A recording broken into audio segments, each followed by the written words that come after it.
खबर बलिया से है, जहां सुभाषपा अध्यक्ष ओम प्रकाश राजभर के बेटे अरुण राजभर ने लोकसभा चुनाव में एनडीए की 450 सीटें जीतने का दावा किया। उन्होंने कहा कि देश में मोदी की लहर नहीं, सुनामी चल रही है, जिसमें विपक्षी दल बह जाएंगे। उन्होंने कहा कि अंतिम चरण में यूपी सभी सीटें एनडीए के खाते में जा रही है। अरुण राजभर ने कहा कि विपक्षी दल नकारात्मक राजनीति कर रही है, जिसके चलते जनता में गुस्सा है। उन्होंने कहा बीजेपी और एनडीए विकास की राजनीति कर रही है, जिससे जनता के मन में सकारात्मक छवि बनी हुई है। जी, जिस तरह से लोकसभा चुनाव 2024 का चल रहा है, अंतिम दौर में है, कल समाप्त हो जाएगा चुनाव प्रचार 7वां चरण का, क्या कहेंगे, किस तरह से? पूरे देश की जनता ने जिस तरीके से मूड बनाया वह मूड विकास के लिए बनाया। देश में हर एक गरीब को विकास की गारंटी पाने के लिए देश की जनता 140 करोड़ जनता ने यह फैसला कर लिया है कि हम तीसरी बार देश के प्रधानमंत्री आदरणीय मोदी जी को हम प्रधानमंत्री बनाएंगे और जन कल्याणकारी योजनाओं को हम जन जन तक पहुंचाएंगे। और पूरे उत्तर प्रदेश में जिस तरह लहर चल रहा है, वो लहर 6वें चरण तक आते आते वो सुनामी बदल गया है। और ये घोसी और 13 जो लोकसभा सीट पूर्वांचल की बची है, वो देखिएगा सुनामी में विपक्ष के लोग बह जाएंगे और एनडीए के सारे प्रत्याशी भारी अंतर से जीत के दिल्ली की पंचायत में जाकर के अपने क्षेत्रों के विकास के लिए चर्चा करेंगे और क्षेत्र के विकास के लिए देश के प्रधानमंत्री के साथ मिलकर के काम करने का काम करेंगे। लगता है कितना इस बार सीट निकल पाएगी एनडीए की? देखिए, हम लोगों ने नारा दिया है 400 पार का, और 400 पार का मुझे लगता है कि वो बहुत ही करीब पहुंच चुका है।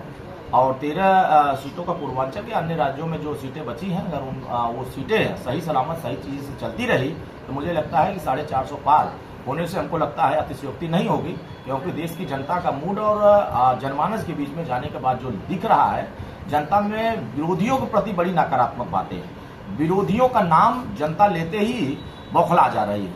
और मुझे ऐसा लगता है कि 4 जून के बाद, वो 4 जून को बड़ा मंगल है और मंगलकारी दिन है, तो मंगलकारी दिन के ही दिन ये विपक्षियों को ऐसे जगह जनता भेजेगी नकार करके कि फिर दोबारा उनका नाम लेने के लिए कोई तैयार नहीं होगा। मुझे ऐसा लग रहा है कि जिस तरीके से नकारात्मक राजनीति को विपक्ष के लोग कर रहे हैं, चाहे वो संविधान के लेकर के बोल रहे हो, चाहे लोकतंत्र को लेकर बोल रहे हो, चाहे आरक्षण को लेकर बोल रहे हो, मुझे ऐसा लग रहा है कि जिन लोगों ने आरक्षण खत्म करने की कोशिश अपने शासनकाल में किया है, जिन लोगों ने दलित पिछड़े आदिवासियों के साथ उनका हक मारने का काम किया है, आज देश के प्रधानमंत्री आदरणीय मोदी जी पिछड़े वर्गों में 2644 जातियों का सर्वे करा करके यह साबित किया कि कांग्रेस पार्टी ने देश के पिछड़े वर्गों के साथ धोखा किया, देश के दलितों के साथ धोखा किया, और उन्हीं के साथ धोखा करने वालों के साथ ही विपक्ष के लोग मिलकर के मोदी जी को रोकना चाहते हैं। तो मुझे लगता है कि देश के तमाम पिछड़े दलित, आदिवासी, मुसलमान, अगड़े वर्ग के लोग, हर वर्ग के लोग मिलकर के एनडीए की सरकार बना करके विपक्षियों को ऐसे जगह भेजेंगे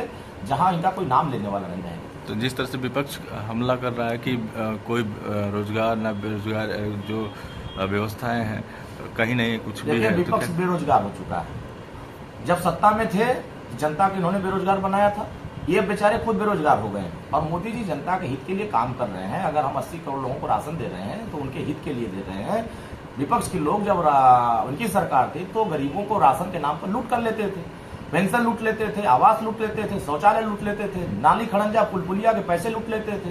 नौकरी के नाम पर क्या ये श्री शिवपाल यादव जी के कार्यकाल भूल गया है? 10-10 लाख 20-20 लाख रुपया दे करके यहाँ पश्चिम के नौजवानों को रोजगार दिया जाता था, पूर्वांचल के लोगों को खंडहर में खड़ा किया था, अंधेरे में खड़ा किया था। और आज चमचमाती हुई सड़कें अगर पूर्वांचल में दिख रही है तो ये एनडीए की सरकार में दिख रही है, मोदी जी के कार्यकाल में दिख रही है।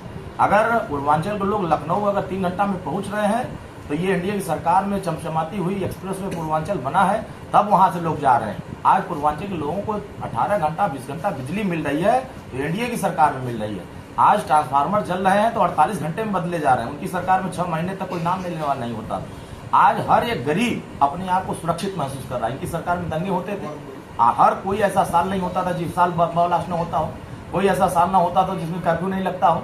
लेकिन आज देश के 140 करोड़ जनता ये महसूस कर रही है कि भारत की सब सीमाएं सुरक्षित है, भारत का हर एक नागरिक सुरक्षित है और उत्तर प्रदेश सुरक्षित है, कानून व्यवस्था बेहतर है, जनता के हितों के लिए काम हो रहा है। आज गरीब के साथ कोई अन्याय करता है तो बुलडोजर पहुंच जाता है। गरीब को ऐसा लगता है कि हमारे साथ न्याय हो रहा है। पुरानी सरकारों में अन्याय होता था, अब यहाँ न्याय और न्याय के बीच की लड़ाई हो गई है।